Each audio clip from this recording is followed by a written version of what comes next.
bench press at the gym, or finally nailing that piano piece you've been practicing, or just feeling more capable in your everyday life. What's the point of having the sharpest sword in the entire world? The most optimized morning routine, a whole library of self-help knowledge, if you have absolutely no clue how to actually use it in a real fight. We're all kind of drawn to the idea of self-improvement. But what if that whole quest to optimize our lives what if it's actually a trap?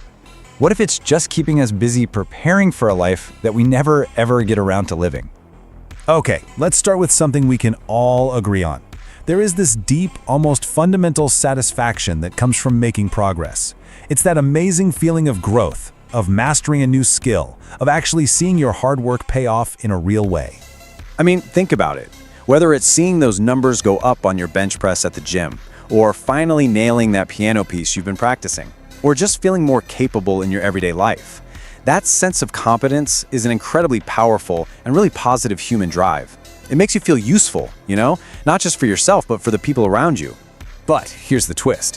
What happens when that natural desire to get better at something specific kind of morphs into self-improvement as its own separate hobby? When the goal isn't to get better at playing the piano, but just to get better at getting better. And this is a really, really crucial distinction we have to make. On one side, you have the tangible, real-world process of improving a skill. But on the other, you have this whole internet-driven culture of self-improvement as a product, something totally detached from any real goal. And it's often sold as this cure-all, this antidote for a crappy life. And here's the dangerous fantasy that it sells. The idea that you can biohack and read and optimize your way into this state of perfection where life's struggles just vanish, right? That you'll become so charismatic, so rich, so fit, that problems just won't apply to you anymore. Well, this kind of thinking leads us straight into this bizarre, totally counterproductive cycle. And the source material helps us put a name to it, the preparation paradox. Just think about how absurd this is for a second. Let's say you want to improve your social skills. The logical first step is to go socialize, right? But no, in the preparation paradox, the approach is to lock yourself in your house and read a stack of books about human interaction, all while you are actively avoiding the very thing you're trying to learn. And this quote just hits the nail on the head. By overthinking it, by turning it into this purely intellectual, cerebral exercise, you actually sabotage your own goal. The endless theorizing becomes a huge barrier to the one thing that truly works, getting out there and getting real-world experience. This whole dilemma is just perfectly captured by this brilliant metaphor, the knight in the castle.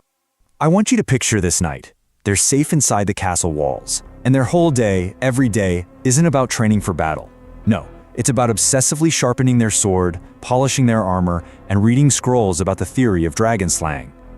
Meanwhile, outside those walls, there's a war raging. A whole kingdom is in peril. There are adventures to be had. But our knight, they have zero field experience. Not one battle fought, not a single adventure. So this brings us to the really important question. What's the point of having the sharpest sword in the entire world? The most optimized morning routine, a whole library of self-help knowledge, if you have absolutely no clue how to actually use it in a real fight. So let's compare them. The knight in the castle has perfect gear, but they're completely useless. Then you have the knight on the battlefield. Yeah, their sword might be a little dull, their armor is probably dented, but their experience makes them truly effective. Why? Because they know how to fight, because they've been fighting. So, how do we break out of the castle? Well, the answer isn't to just stop improving. It's to completely change when and where that improvement happens. This is the key insight right here. Imperfect, messy action is infinitely more valuable than perfect, polished inaction. Getting out there and actually engaging with life, even when you feel like you're not ready, is the only way you're going to make real progress. So what this really means is that the real path is to just get out there first. Go live your life. Go try some things. And yeah, go make some mistakes.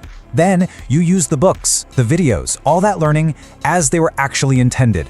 Not as a prerequisite to start living, but as tools to sharpen your sword along the way, as you get more experience on the real battlefield of life.